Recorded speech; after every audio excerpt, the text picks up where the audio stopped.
Kate Milafalcha. Welcome to Irish Granny Tarot. This is our Saturday book, video number 2, The Horns of the Goddess by Dolores Cannon, in honor of Women's History Month. So we are on chapter 2. If you missed video number 1, go back and watch it. You're going to want to know. It'll help you figure out what's going on here. Chapter 2, The Druids, Part 1, Bernardine, February 9th, 1984 is the session. So this woman had a painful, disfiguring ailment, and she was learning to use mind control for the pain, and therefore was learning about metaphysics and getting really interested in it. She became an astrologer, and she was exploring lifetimes that were not related to her disease and using old techniques of going through old photographs to help with this. And she was focusing on a picture of herself at the age of 12, and she remembers being unhappy about having the picture taken. And Dolores says, well, now look at this photo at age of 5 and look at this photo of you as a baby. Now go to your family pictures before you were you. And Bernardine focuses on her mother, pregnant with her, and says, I'm not in that baby yet. I'm not in that pregnancy yet. That's going to be me. I'm inside and outside both at the same time. I know that's where I will be in that baby, but I'm not sure I want to be that baby again. Now, a little aside here. This is very interesting. This was 1980s, and right at the beginning of the time when fundamentalists were suddenly discovering that abortion was a problem. Before that, they really didn't. And it's interesting to get this story, that's not a story, but to get this sort of affirmation from a woman like Dolores Cannon, who was raised in a very Bible-thumping area, Bible Belt, Arkansas, and who is herself, Christian. It's very interesting for her to be even willing to talk about the fact that this client in a hypnotic session is talking about there is no soul in that baby permanently until, well, we'll get to that. But the mother is pregnant with what will be the child, but the soul of the child is not really sure about committing to this at all. She says, I will have to go into the body of this baby soon, and I agreed with the wise ones to do this, but I would have preferred to be a boy. But I was told I need to be a girl to learn something about other people. So I go inside. I don't like being all cramped up. I feel like running away, but there's one important lesson I need, and that lesson is to not run. My dad wants a boy, and at birth, my soul decides to be in the baby and experience the process. She says this happens for everybody. The soul decides at birth to stay. It can enter. It can be in the baby before the baby is born, if it wants to. It can come and go. Or it can enter baby after the baby is born. But it has to go into the baby at the first breath, or the baby will be stillborn. It's a personal soul choice. And she says, I'm born now. There are bright lights. It's cold and my head hurts. I'm laughing because, babies. It turns out they use forceps on her, so no wonder. She says, they held me upside down and slapped me. They won't leave me alone. I just, this is a whole video all by itself. She says she leaves the baby's body to watch what's going on. They're torturing this poor baby. And Cannon asks her, was there karma of some sort that made these two people your parents? And her answer is yes. And Cannon asks her to talk about it.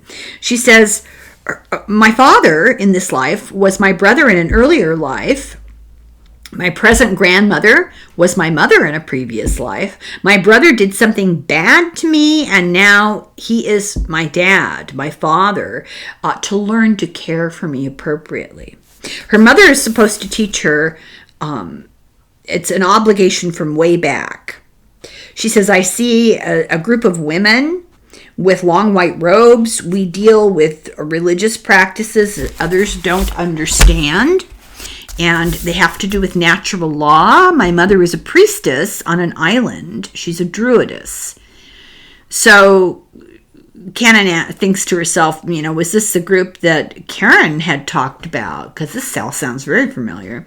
And Bernardine says it's not always on an island, but sometimes it's an island, so that sounds familiar. And we come because it's a sacred place. We come for ceremonies, and we connect with the all.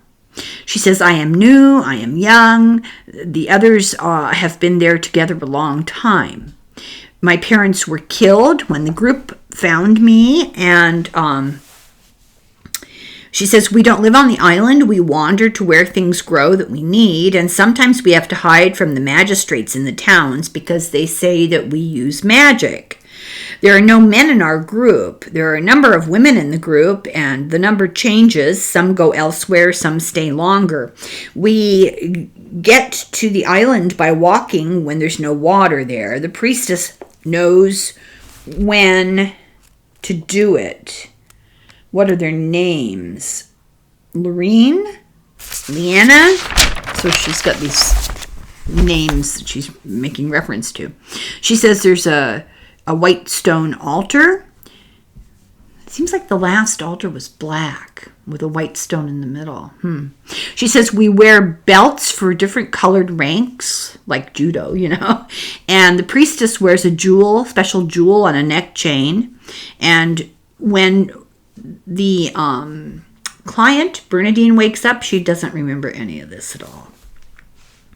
Chapter 3, The Druidess, Part 2, Bernardine, April 4th, 1985.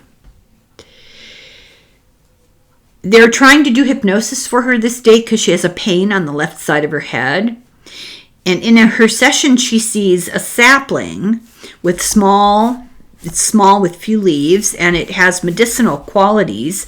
She's being taught by older sisters. She says, I'm new and I have much to learn. I'm the apprentice. We've had the ceremony on the island. I was 14. I met them in the woods, and it was, I was wandering when I met them. She says, I talk to the wee folk and I see them. And Canon says, in the book, in an aside, Canon says she sounds foreign now, like she has an accent of some sort. Canon's told by Bernardine in trance that the wee folk give the sisters knowledge. She says, my name is Linnell. I wear a plain rough dress. It's got no color, with long sleeves, a rope belt, which is a mark of belonging. You know that by the way that the knot is tied. It's symbolic. We can have an ornament on our belt to show our level. She won't tell what the ornaments are, only that they belong to the initiates, the knowledge. Nobody else can know, and I gave my word, so she won't tell. There are other groups, but they stay separate and they move around to avoid pursuit, and they split up so they'll be safer. The others think we're witches or bad, practicing magic, but we help and heal. We work with nature and the wee folks, and we gain knowledge and power, and they're afraid of the power. The others fear us because they can't control us. We have the power. People warn us to protect us, and we stay in the woods away from the roads. We have to be careful of betrayal, like other people. We live with Mother Nature in the hills and caves and forests. The elementals are our friends, and we have secret hideaways. Canon says, do you know the old ones? Bernardine says, I don't speak of such. It's dangerous knowledge. Canon reassures her of Canon's motives.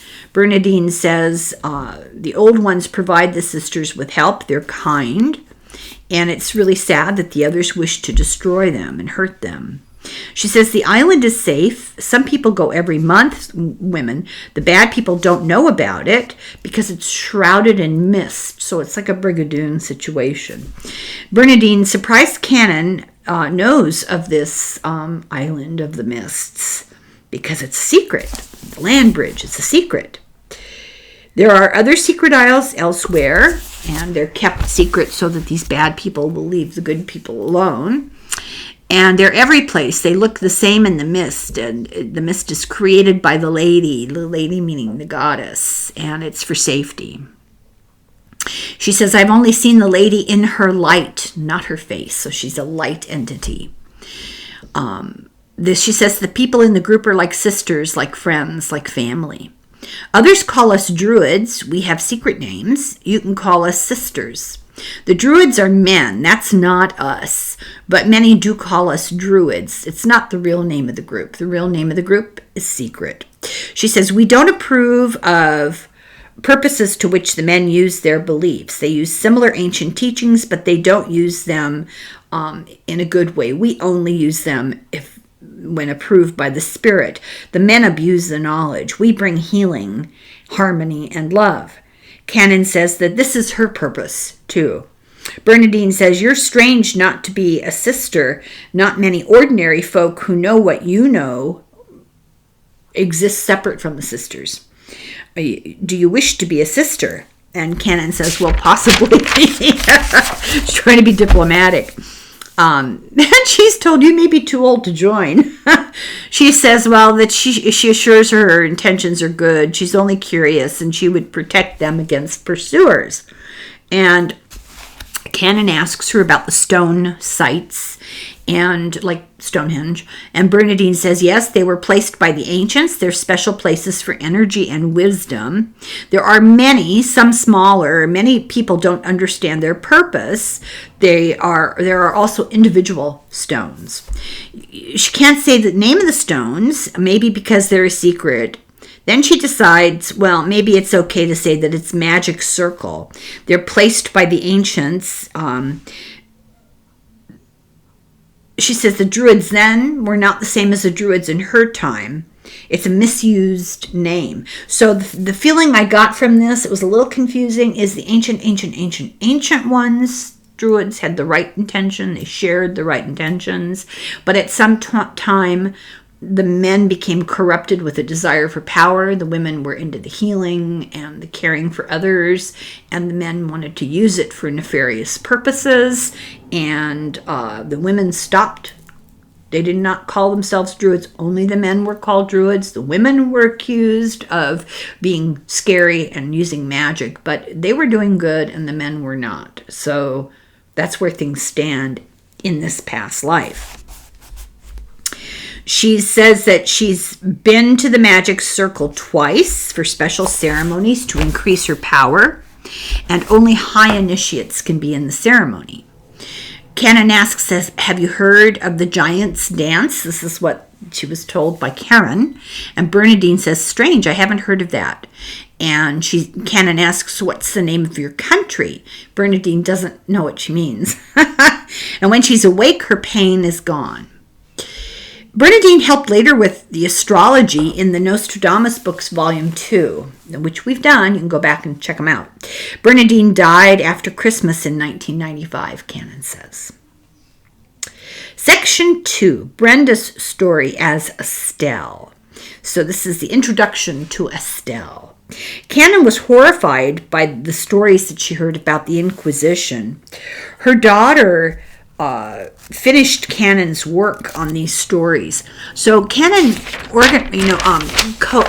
collected all this information, but her daughter tried to put them into some sort of narrative in these books.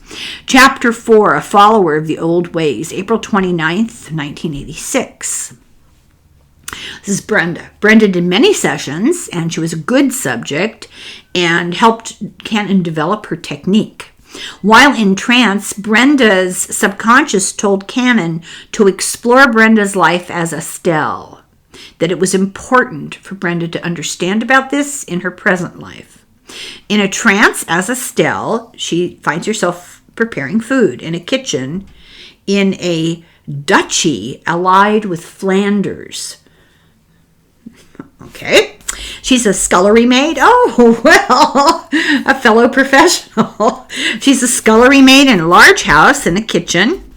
And this house has 2 or 3 stories, many rooms made of stone. Not a wattle and daub, which was more typical. This is like a frame with the frame is kind of woven together, and then clay is pushed in between all of the branches, mixed with straw to form kind of a pseudo adobe kind of insulating, and it hardens and that forms the walls. That's like making the drywall as you create the house. And you can redaub it when there are leaks. And the roof is similar. They refresh the straw in the summer. The door is usually made of wood or skin. Cannon mentions the home of an English friend that she visited had original wattle and daub. Brenda had never heard had never heard the word castle. And Cannon said this proves that the somnambulistic time travel, they simply don't remember modern terminology. It's really interesting knowledge they may have had in present day, like the herbal thing. They just don't even know about it in the past. This kitchen has a high beam ceilings that are black with smoke, a large walk-in fireplace with pots and pans hanging on a wall, a long table, the length of the room that's used to prepare food, so it's like counter space, a floor that is flat stones. The cook has 2 assistant cooks and a handful that include Brenda to do cutting and prep work, and two dogs that keep the floor at straw clean. Straw keeps the floor warm because they don't have shoes. They're servants. In the kitchen and the dining room, everything gets tossed on the floor for the dogs, and the normal number of dogs in a house this size would be 8 to 10 dogs. Oh my God, the fleas. Anyway, there's a hallway to the rest of the house with no straw in the hallways. She hasn't seen the bedrooms. She hears they're fine with tapestries and floors on the rugs, but she's a scullery maid. She's not allowed in there. The tapestries help keep the drafts out. The windows are long and narrow with shutters, and they're convenient for archers. Every room has at least 1 fireplace. The dining room has 2. In the top room is a metal shield with a fire in it, so like a bowl, metal bowl with a fire in it, kept going all the time, but it hangs on chains from the ceiling. She thinks the master does on holy things, calls spirits down in there.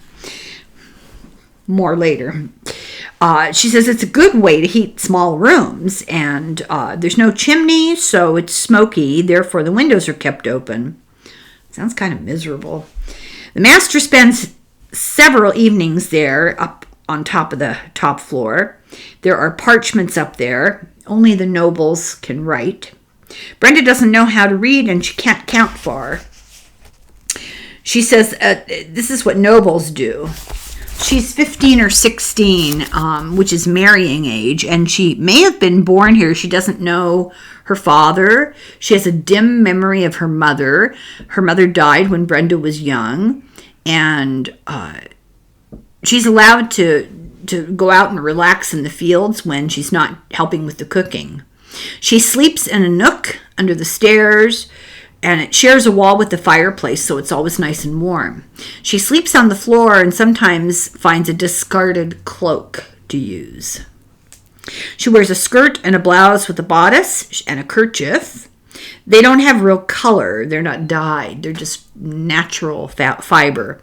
They use acorn dyes as the only colors they have, which are brown and cream. And her hair is golden red in a braid. She says the nobles have the clothes that are dyed pure colors and don't look faded. Wine, maroon, burgundy, blue, and gold. The servants are in faded grays and browns. The men servants wear breeches, which go to their calves. They wear shirt, vest, and cap. She wears a kerchief around her waist because she's proud of, and others are jealous of, her beautiful hair. The nobles' robes go all the way to the ground, and they have headgear, and the headgear sometimes depends on their position, sometimes the work they do, and sometimes fashion. The women wear long dresses with long sleeves, various shapes of hats and caps, some with veils, some like turbans, some with brims and crowns, just depends. The shape can signify status. The clergy will wear different hats for different levels of clergy. The law, they wear a certain kind of hat. The legislature wears a certain kind of hat. Landed nobles, she calls her master my lord or master, is a duke. She thinks his name might be Paul. And trade nobles also wear certain kind of hats. Most people only have one name. And the second name may be a description. So like Paul the Noble. Canon says, are you happy? And interesting, she says, what's happiness? I live day to day. I have food. I have a place to sleep. It's not my place to travel. I would if I could. She said the noblewoman in this house is jealous of her hair and beats her because the noblewoman is ugly and I'm not. She said. This noblewoman is a cousin of the lady of the house. The lady's name is the cousin's name is Jocelyn. So Jocelyn's a nasty one. Sometimes she gets angry and comes into the kitchen to beat me, and she seeks her out to take it out on her. She's like the scapegoat. It's her prerogative as a noble. Jocelyn likes the new valet, who is a nobleman and will be a knight someday. So he's a valet to the Lord. He doesn't like Jocelyn because he and Brenda are an item. So Estelle, I think her name was Estelle, something like that. She met him carrying food to the men, and they were practicing outside in the square or the courtyard, and she brought them food. He is in high status, therefore they can never marry. She says, I live for the moment and I don't worry about consequences. He is, his name is Thoroff. He's fair, tall, light hair, blue eyes. They meet in her sleep area, her little cubby, or outside, or in the stables.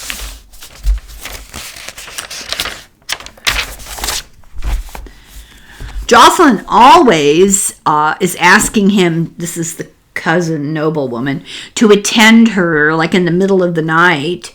And, can you come help me, move that log in the fire? And this scandalizes the Lord, the Duke. She's desperate for a husband. She's not pleasant. That's the problem. She's ugly, but she's just not pleasant. And now she's considered an old maid because she's 25. She's not married. She sometimes claimed she's with child to trick someone into marrying her. She's tried this with this valet, and he says it won't work. He can't perform with her when she's kind of pushing the issue because he doesn't like her. And all the ladies in waiting know this, so she won't get away with it. He's she, the servant girl, the scullery maid, she's never seen herself. She has no mirror. She says the ladies have reflective metal sometimes, but she's never had the opportunity to see herself. The Duke has many children, some illegitimate. He's in his 40s. He may even be her father, and it's why she might have been allowed to stay. The wife, Lady Evelyn, is okay with it. So the Duke's prerogative is to do that with the servants. Whether they like it or not, they have no right to say no. Those he doesn't sleep with are assumed to be his own children. Oh, God. All of the nobility and the royalty are Catholic. The servants have the ancient beliefs. Brenda says, please don't tell the Inquisition about this, our ancient beliefs. And Canon reassures her, don't worry, I won't. Brenda says, you have a familiar spirit. The church is trying to stamp out the old ways. The Inquisition questions, tortures, and kills. They take out their sick pleasure on anyone, especially who thinks differently, who acts, looks, or thinks differently, or appears to think they're above their place.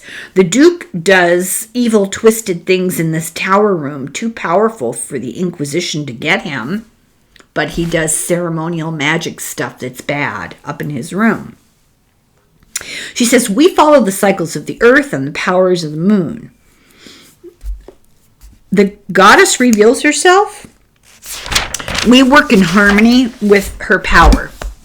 She says, I take Roth, this is her nickname for the boyfriend, to the goddess, to the sacred grove of trees, not to the goddess, but to the goddess's sacred grove of trees, which is a place of power and strengthens our bonds between us. It's a group of 13 oaks. She says this goddess has many names because she has many faces, and it changes with the seasons and the moon phases. They call her the Earth Mother.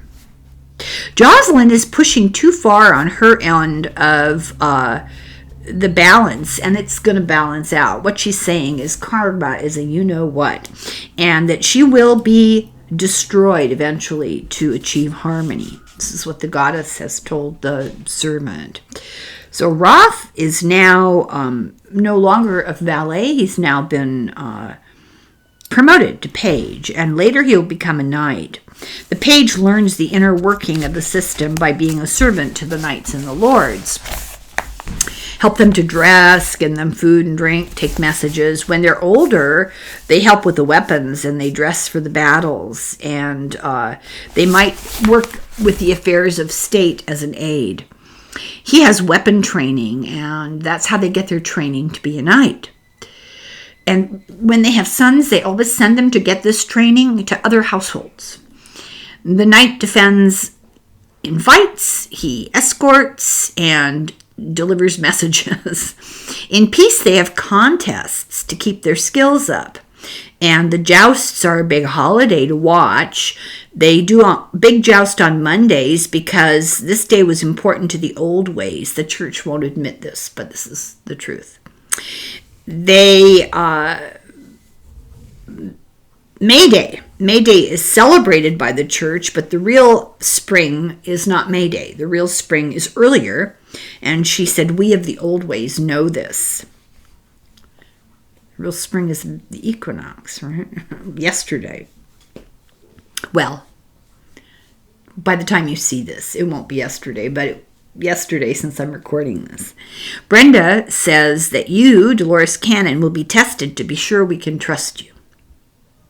So, Chapter 5, The Test.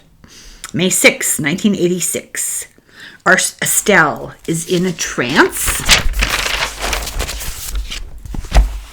And in the kitchen, preparing for a banquet, making vegetables and stuffing for a roast. The vegetables come from the fields around, and they are paid. They pay their taxes with these vegetables. The dogs eat the leftovers. What they don't eat goes to the servants. But they get enough to eat because they sample as they cook. The relatives come from France, and I wrote E. I'm not sure if that meant Europe or England. It must mean Europe. And they come from afar to talk about arranged marriages and war plans. She herself is in Flanders. It must be just from France that they come.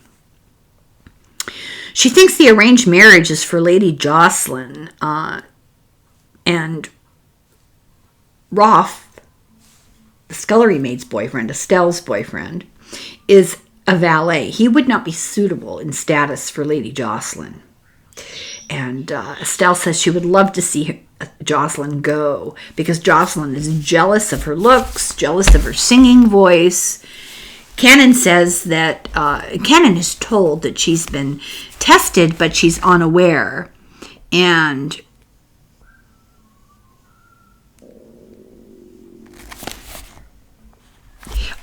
she's been tested and she's unaware that she's been tested.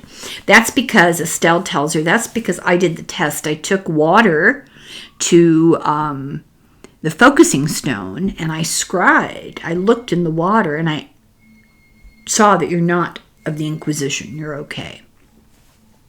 Estelle's religion has a respect for Mother Earth. She says the church will wither away because it's not in harmony with nature. The church is insecure and knows that it's waning. It's taking it a while. Canon's told that she's in harmony with the Great Mother and is a tool of the Great Mother, and she's being used in a good way. That the church at Canon's time is going through its death agonies. In Estelle's time, she's not allowed to read the Bible. It's too sacred. The good in it is twisted. And by the way, she says it's not the only good book. It's not the king of books. I thought that was funny. Canon asks about spells and rituals to pass on to followers of Mother Earth. And, for example, protection rituals. She said you could sprinkle salt in doorways and sprinkle salt on a person for protection. And use sea salt, don't use Martin's. The church will destroy itself, she says, because of its past violence. She thinks people who don't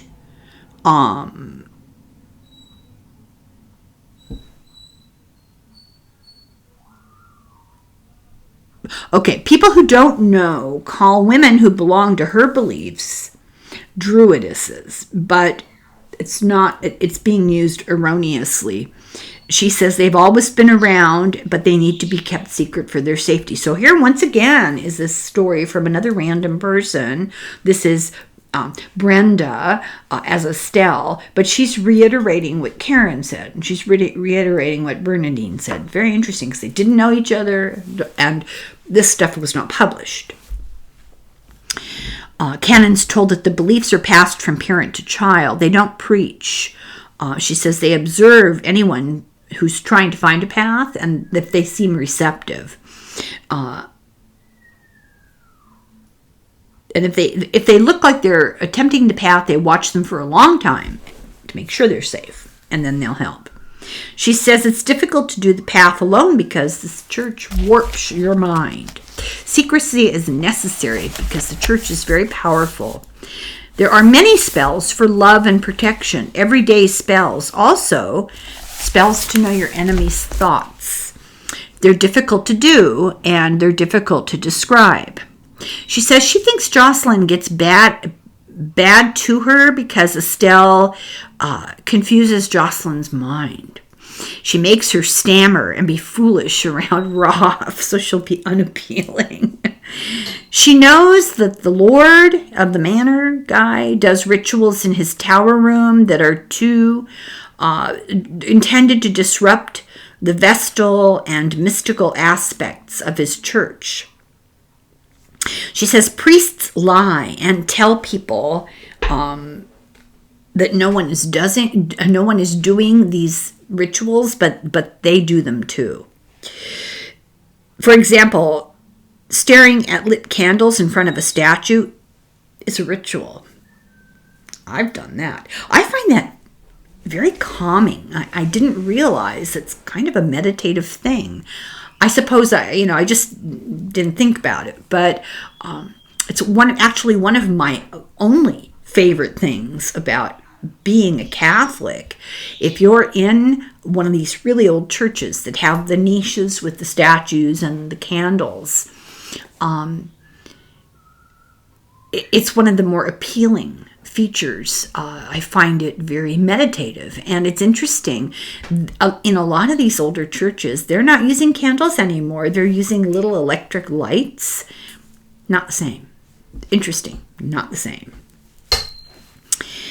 She believes that followers of the goddess infiltrated the early church and insinuated the goddess into the rituals of the early church, into church rites, to corrupt the Mass, the ceremony of the Mass, to deprive the church of its power. So the Mass is powerless. And Canon says, there's symbology in the Mass? And that surprises me that she would even ask that, because duh.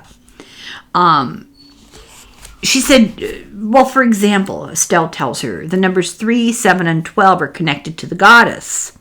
And there's symbology everywhere that you're just not getting. For example, the number 12, cycles of the seasons, months of the year. She said there used to be 13 until the great changeover of the earth made the goddess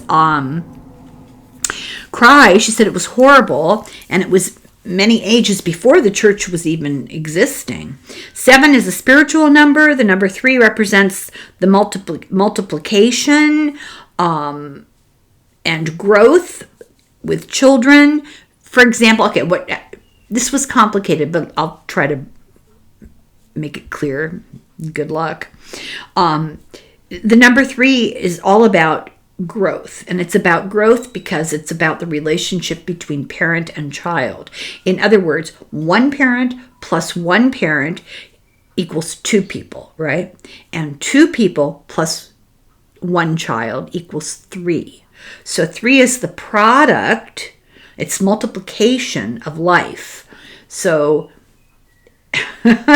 in a regenerative unit in life, there are 3 people. And that's why 3 is a powerful number.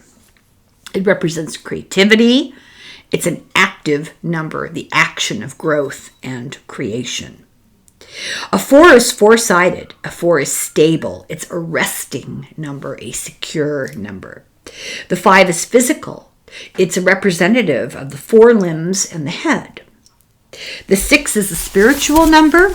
7 is the perfection of 6.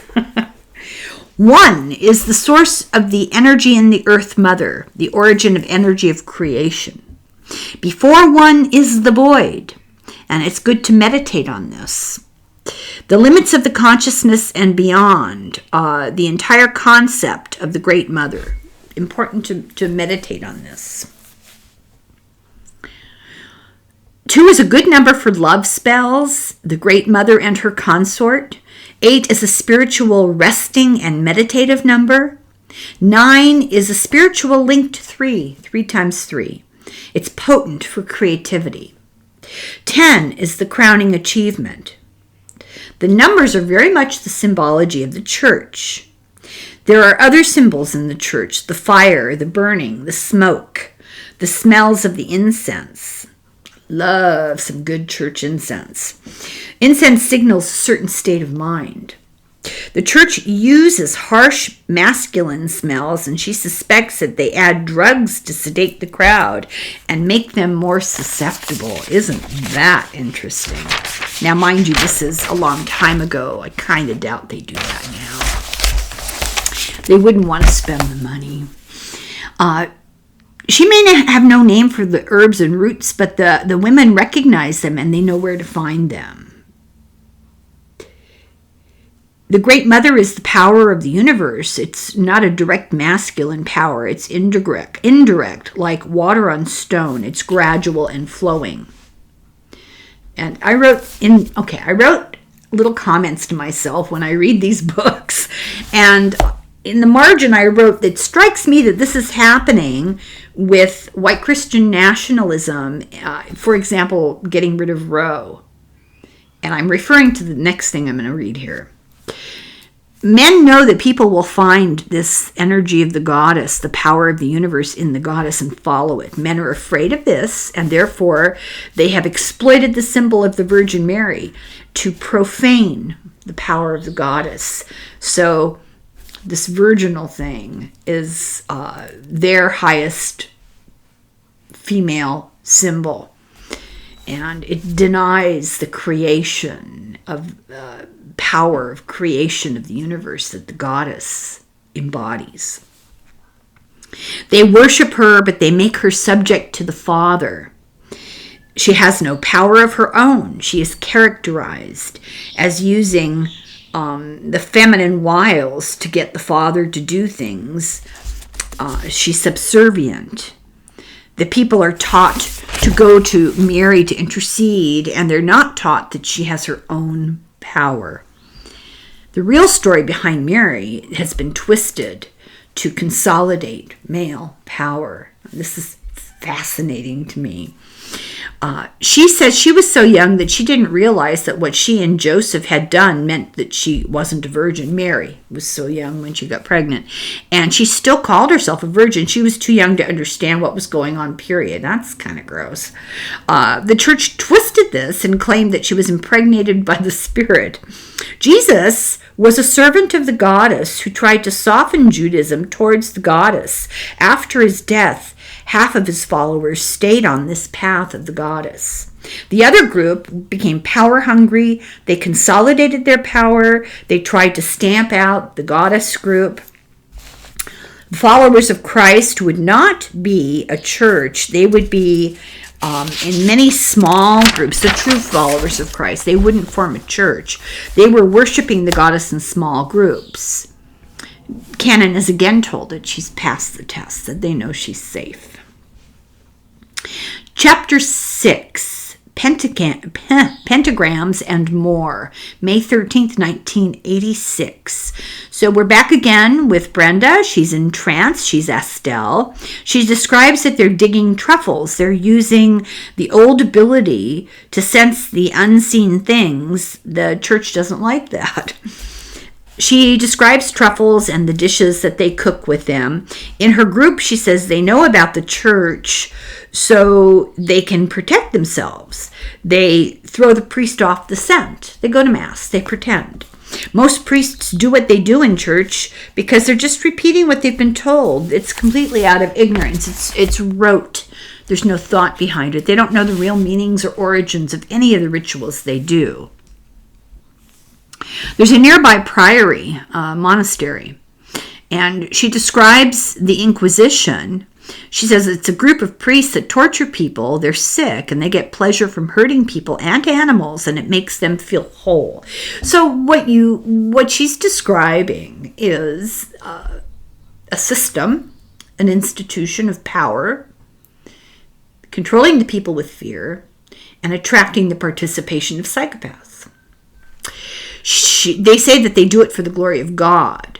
They pray themselves into a hysteria, and they feel it's their duty to keep the bride of Christ pure. This is the church, the bride of Christ. Okay.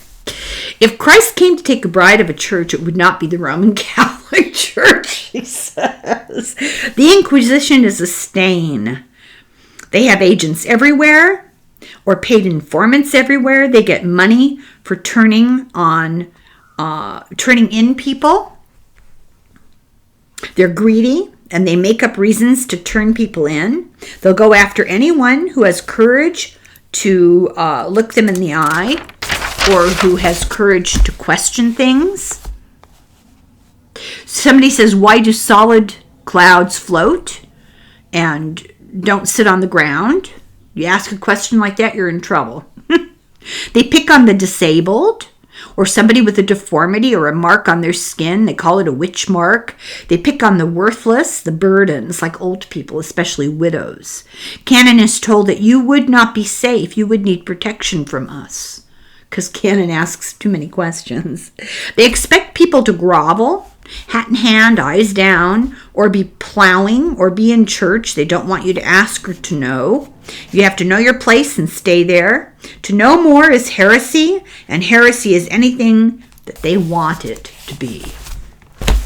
They get to define it. If you sneeze at the wrong time, you're an agent of the devil. They try to increase the fear and keep people down, intimidated. They discourage travel. So they get people to not trust strangers. To Canon, she says, we have ways of discovering that you are trustworthy even though you're a stranger. We are in harmony with the universe. We don't cause pain. We don't want anyone harmed. Canon said that you're out of harmony in some way because of your... Canon is told you're out of harmony in some way because of your surroundings, but you're trying to be in harmony. It's not you, it's your circumstance. So they're telling her you're a victim of your place and time. It's not your fault. And Canon says, well, you're right. The times are different. And Estelle said, if someone has a mark from a birth, it means the mother made love with the devil. Therefore, it's the mark of Cain. Therefore, they say that they should be killed, and the mother too. So if the baby is born with an obvious birthmark, mothers try to hide these marks, or they don't let strangers see the child. A deformity means the parents committed some kind of sin according to the church, and it's a punishment of God, and the child is not fully human. And if they wanted, the priests would kill all of them. But if it's the member of the Inquisition who desires a wife, they'll kill the husband. So there's all kinds of corruption going on. Canon says, I thought they were celibate. Well, actually, they weren't celibate until, God, I'm not sure exactly when celibacy became a thing. But there were popes who had children. So Estelle says, supposedly they are, and it's not natural, it's out of harmony, and it hurts them. It's out of rhythm with the universe and the mother goddess. But for the priests, it's a mask, it's false, it's hollow, because they're not celibate. They claim they are, but they're not. They are very debauched. They often do what they do with whoever they want, but it happens behind closed doors. They get the best of the crops, and they have huge feasts with lots of debauchery. They take advantage of young boys and girls, sometimes in the confessional. Now, this is a story that's being told about the past, just for the sake of YouTube. Not a good thing. This is a terrible thing that's had been done by the Inquisition. She's heard all this from others and has never left the village, and she thinks that there's a large city a few days' ride away, but she's never been there. She says some priests marry secretly, and many just have mistresses or boys. The church does not follow Jesus, and the natural cycle of such things is that if they don't, they're out of balance and they will decline and fade and die. And she says that they know in their group that all patriarchal religions will disappear, but the mother goddess will still be there. So these religions are not in harmony with the Earth Mother. They're out of balance. They will collapse in on themselves. Canon asks, how would I protect myself if I were there? And Estelle says, we use white light. We cast pentagrams. It's a five-pointed star within a circle, and it's good protection from robbers and thieves. Farmers will put a pentagram to protect their harvest on a long trip to the storehouse, and they often make a symbol in dirt, but better to use your mind. Just you make the symbol in your mind. Imagine a spear of light from the sky and use it like a pen to draw the pentagram. First draw the star without lifting the pen, and then continue into a circle without lifting the pen. And while drawing, superimpose it over what you're protecting, and you can do it all with your mind. But some don't realize this and actually draw it in real life. Or it could be done for ill. She says, imagine a rose color in the pentagram encircling them. You can use it to arouse passion. She says, imagine standing together and your crimson red around both of you and the pentagram around that. Red is the color of passion. She talks about color symbology. Red is the color of passion. Yellow, mental health. Blue, mental clarity. Violet, to reach higher realms. Green, to get in touch with nature and Mother Earth. White is all protection. Orange is friendship and loving. Blue can also be used for mental stimulation. The old religions say all colors are in the white light. And interestingly, because this is supposed to be someone in the 700s that's talking to us, right? And science now knows, that light is the full spectrum. She says you can mix colors. Brown is dangerous. It can make you ill because a mix of dark colors cancels out the energy and has a negative influence. Black can be bad luck for others. It can be negative. I do believe it matters, the intention, by the way. Don't everyone go burn your black clothes. You don't need to do that. The next color after violet is black, and you can go through violet to black and reach the core of the universe and find secrets, but sometimes the mind can't handle them. Estelle says that sometimes she casts a very small black pentagram and then retracts it to make Lady Jocelyn trip. If someone needs a tweak to teach them a lesson, it's okay to do that. But it's not to be malicious and cause bad luck. That's not allowed, because what they have coming will come because of how the universe works. Rhythm. Cause and effect. You can cause a small negative thing if someone is always being negative to you.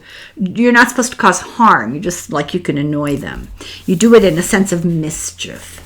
But sometimes she can make Lady Jocelyn misspeak, and it's self-defense. It returns her negative behavior back to her. That's okay. In her religion, there are no limits to your mentality. You can go anywhere and do anything with your mind. She says, we explore the universe in general to find out how things work and why and what the Earth Mother has in mind. It would be heresy to talk about it. She has to keep silent. The most effective group also do personal meditations.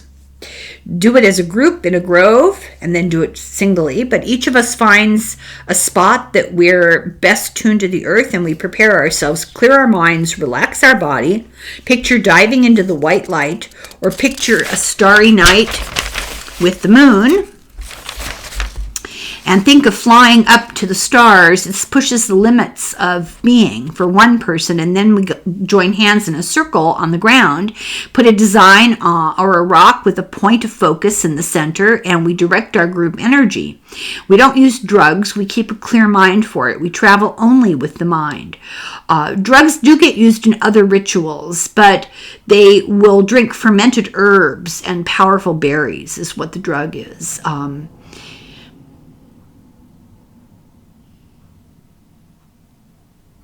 And sometimes they do it if there's new people in the group to help break down barriers.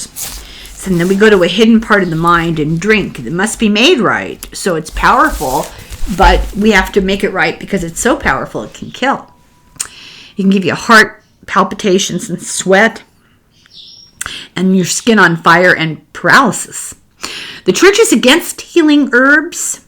Instead, they're supposed to pay huge money to the church to send a doctor and pay the priest to pray. Often only the wealthy can afford to be treated. Poor people are more likely to ask these healing women to help with herbs. Canon says, describe the universe. Okay.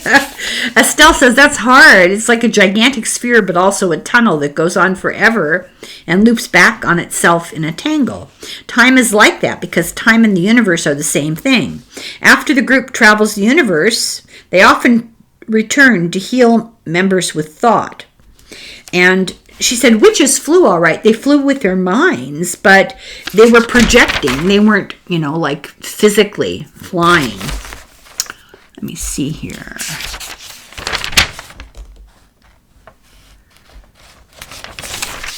I'm trying to figure out how to, this is a long chapter. Try to figure out how long to go in this chapter. Now, I'm probably not going to go all the way into it. Okay, so witches flew with their minds. And she says, you can say old lady, or the old and gray, or the wise, or the people at the trees instead of witch. She says the church considers everybody a witch. They would consider Canon a witch too. The old religion means witchcraft, but they don't use the term. It's what it is, but, terminology, right? And then she says,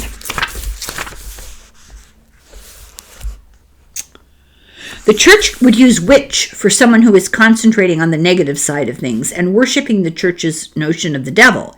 What the church doesn't realize is that Satan is a Christian invention, because for any religion to take hold, For any figure of admiration to take hold, there has to be some sort of figure against them trying to kill this other figure to make people feel sorry for the good one and follow the good one. So consequently, the devil and Satan are an invention of the church, invented to capture people's minds.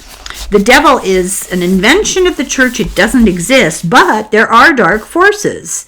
There must be negative forces to balance the positive.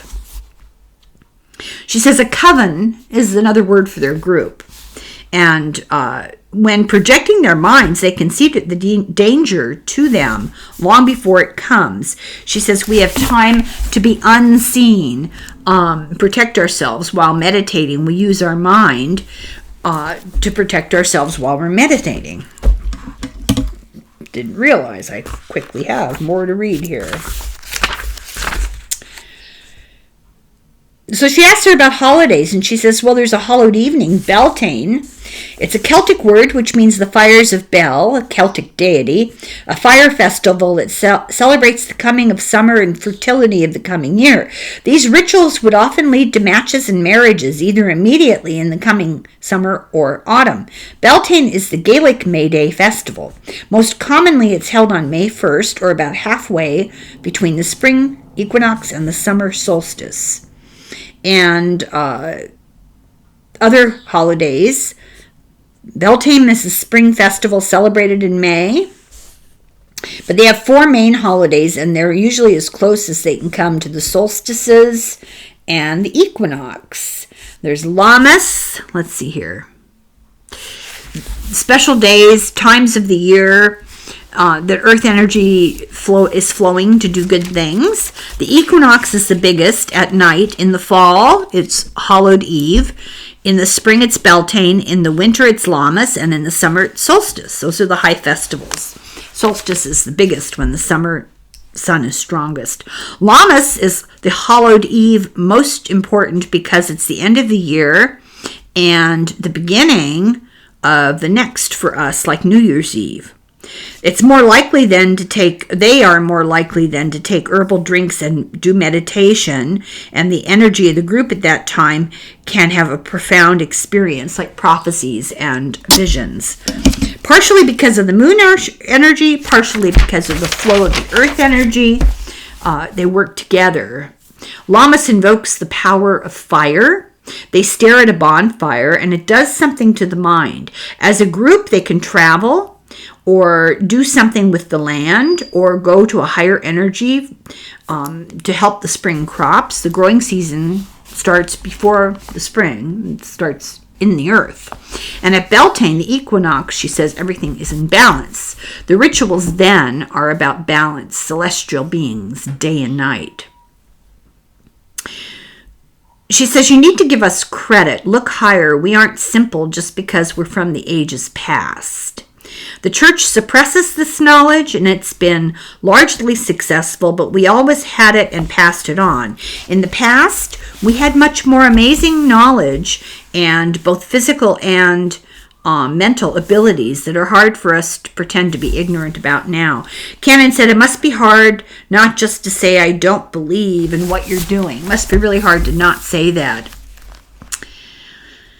Okay, I think I'm going to stop here. Yeah, because I don't want to interrupt. The next stuff they talk about, I don't want to break off in the middle of it. And we're just about in an hour here. So I'm going to stop video 2 here. And we'll start video 3 at the next part. And I hope you're enjoying this. I found this absolutely fascinating. And I thought it's very appropriate for Women's History Month. This is important stuff for all women to know. It would be really helpful if girls were taught this. So, thank you very much for watching, and I hope you like it, and happy Women's History Month. Slán go fóill. Sláinte.